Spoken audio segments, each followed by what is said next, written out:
Coming this Halloween from SJS Direct, a darker shade of black, Spellbound. Get Spellbound, paperback or ebook at your favorite online bookseller this Halloween. In a previous video, I talked about how the comic book industry was stuck in neutral. And one of the ways the comic book industry is stuck in neutral is its approach to marketing comic books to new readers. When it comes down to marketing comic books to new readers, the big publishers such as Marvel and DC, and smaller publishers such as Image and Dark Horse, and some of the indies still apply the same archaic 1990s marketing approaches when they go out to promote their titles. And during the 1990s, there was a speculator boom going on, and many potential readers were out there buying comics on the hopes that they would increase in value based on an event that transpired in between the pages of that comic book. And examples of this included the death of Superman, the breaking of Batman, and things like Kyle Rayner becoming the new Green Lantern. Now, these kind of events were pretty exciting at the time, and a lot of people bought these comics thinking that they were going to make a whole lot of money later on. Unfortunately, the speculator boom collapsed around 1993, and the industry pretty much has not adapted its marketing approach to reach newer audiences of readers, and that has prevented the industry from really reaching the growing audience of comic fans that could have been out there who go out these days and watch cinematic Marvel movies like the Marvel Cinematic Universe, and other superhero movies out here like the Man of Steel and the Suicide Squad and all these other type of films, because the comic publishers again are still using an old archaic approach to marketing that has pretty much run its course. And because they're using this old archaic approach, they can't reach those new readers. And an audience that is one of the largest audiences since the baby booms of World War II, but they can't capitalize on it because they're still stuck in the 1990s. Now, when it comes down to publishing, you really can't use gimmicks and events. Yes, these things will get people's attention for a minute, but in the long term, they do more damage. And when you're in trade publishing, you really want to try to sell the series, not the issue. And that was one of the big problems of those 1990s events. They sold a single issue to casual people and speculators, but they did not sell a series to readers. And when it comes down to comics today, there needs to be a focus on selling series to readers, because when you sell a series to readers, that means that the customer is coming back for the next issue, the issue after that, and issues going on throughout the run of the series. And that should be the primary focus. Unfortunately, in today's shock marketing model, many of these series can't get any traction because the minute they have a sales dip, here comes the publisher trying to push a gimmick, an event, or they just reboot the title, and that throws off any momentum the book would have had long term. Many of these publishers who came up in the 1990s just don't understand a cardinal rule of trade publishing, and that cardinal rule is that publishing is a marathon, not a sprint. And many comic publishers are too busy sprinting to understand that this is a marathon and you're trying to win the marathon. And how you win the marathon isn't getting a quick group burst of readers of a handful of 100,000 on a first issue. It's keeping those readers reading that book 3, 4, 5, and even 6 years later. And that's how you build your audience, because in that 3, 4, and 5 years, the title is building momentum, it's growing its readership, it's building its audience, and you're building something called word of mouth. Word of mouth is one of the most important tools when it comes down to publishing. Word of mouth is what sells books, and word of mouth is what kills book sales. And sadly, many comic publishers are too busy caught up trying to build controversy in the short term with these events, and that makes a lot of chatter on message boards and social media, which leads to a lot of bicker and arguing, but that doesn't lead to word of mouth.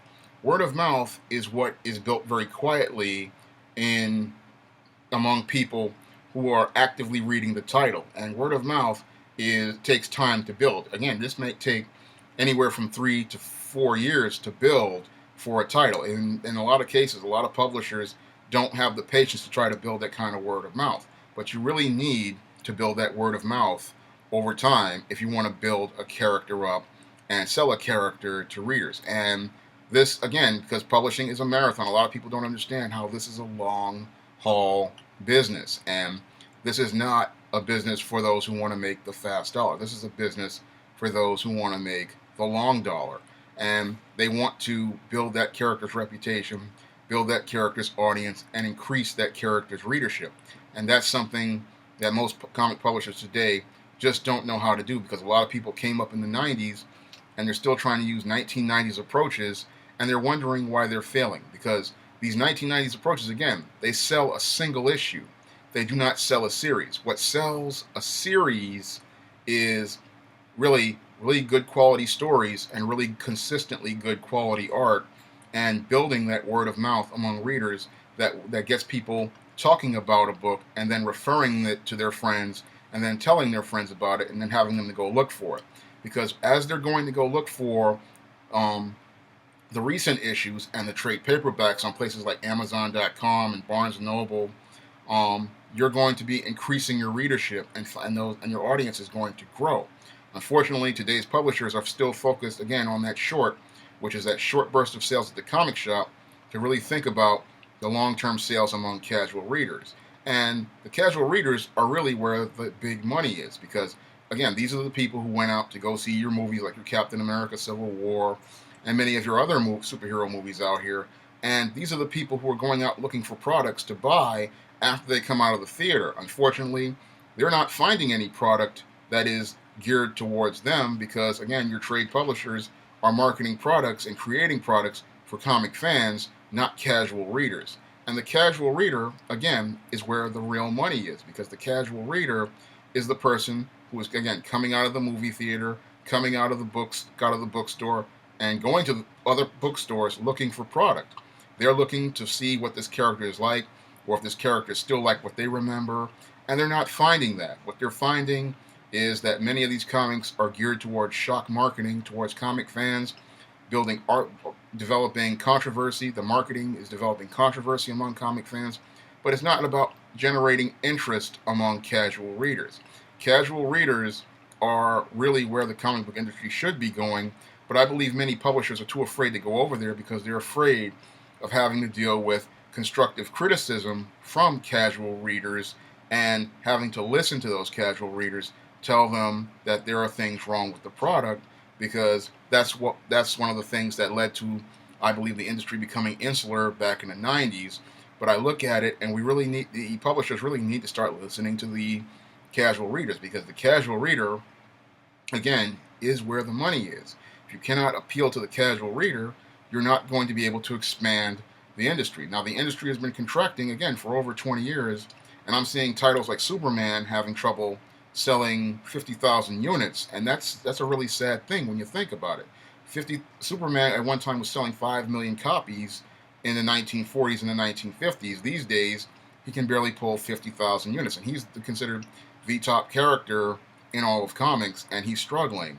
And many other characters are still struggling out here, and a part of it has to do, again, with the way comics are marketed. They are not marketed towards regular readers. They're marketed towards generating controversy among comic fans, who then bicker and argue on a message board, and then a handful of them will go to a comic shop, take a look at one issue in the series, and then not buy any more. Now, a good marketing campaign developed by professionals is going to be developed towards getting the most people to buy this product and buy it on the regular. And they're going to try to sell that product to the customer on the regular, because a seasoned marketer, what they're going to do is they're not going to try to sell you a single story, because they know selling you a single story, yeah, that's nice, but what they want to do is sell you that series. And they sell you that series by selling each book and making sure that it's consistent in levels, in terms of quality.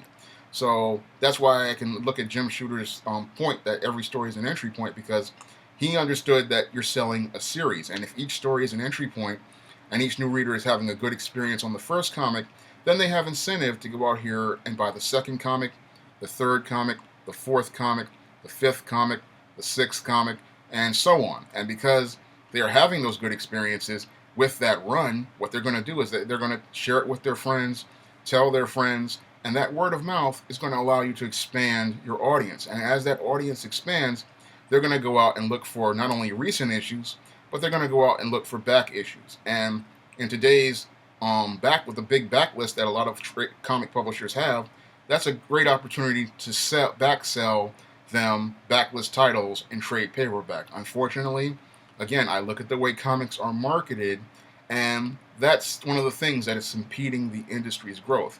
All the tools are there for the comic book industry to expand. Unfortunately, because it's comic fans producing comics for comic fans and not business people, and with publishing backgrounds producing comics for customers, the comic industry really can't grow and reach an audience and actualize its potential in terms of marketing and marketing to the largest audience of readers possible. That's all I have to say for this video. You can comment, rate, and subscribe.